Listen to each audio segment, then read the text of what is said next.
stop that and are recycling that rather than putting it back into the market. But of course, as Nico reminded me, the whole thing with the DHS that Paul Joseph Watson broke here at InfoWars, the fact that they're buying billions of rounds of ammunition and the ammunition shortages that they caused out of that was coming out of the general market because, as I mentioned before, the military makes their own ammunition. So they have understood that it's about ammunition. They're working on infringing our basic rights, but now this is coming for the entire thing. This is full spectrum gun control, registration, ammunition, parts, everything.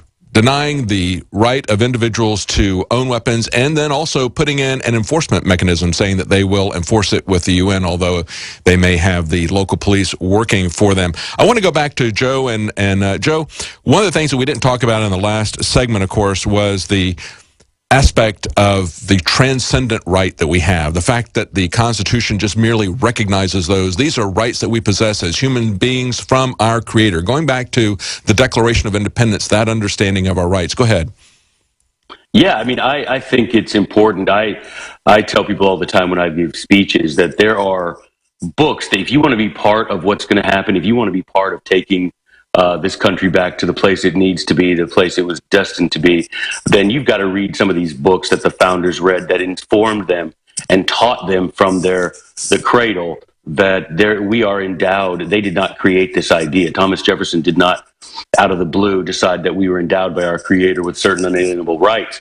He discovered this from very little. And it's funny to understand that from the time that the federal government took control of education, all of these people, all of their writings, people that most of your viewers probably haven't heard of, these people, Emmerich de Vattel and Jean-Jacques Burlamaqui and Samuel Pufendorf and Algernon Sidney, these people that were all over the writings and journals of our founding fathers were completely scrubbed from the notion of history, mainly to keep the idea out of our minds that we are endowed by our Creator with certain rights.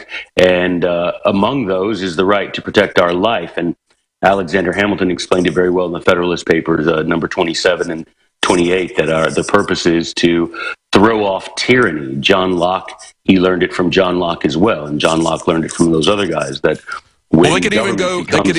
They could even go, Joe, to the Bible, couldn't they? And have a bit of a revival to understand that we have to stand up for the defenseless, for those who are being oppressed.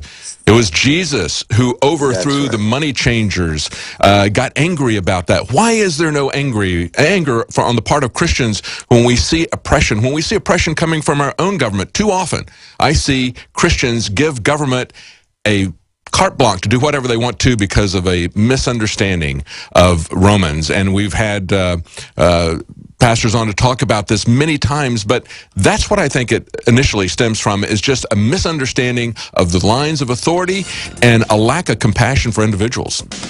I think you're exactly right. I think Jesus in the Bible, as I mentioned in the article in Luke chapter 22, commanded his followers to purchase a sword.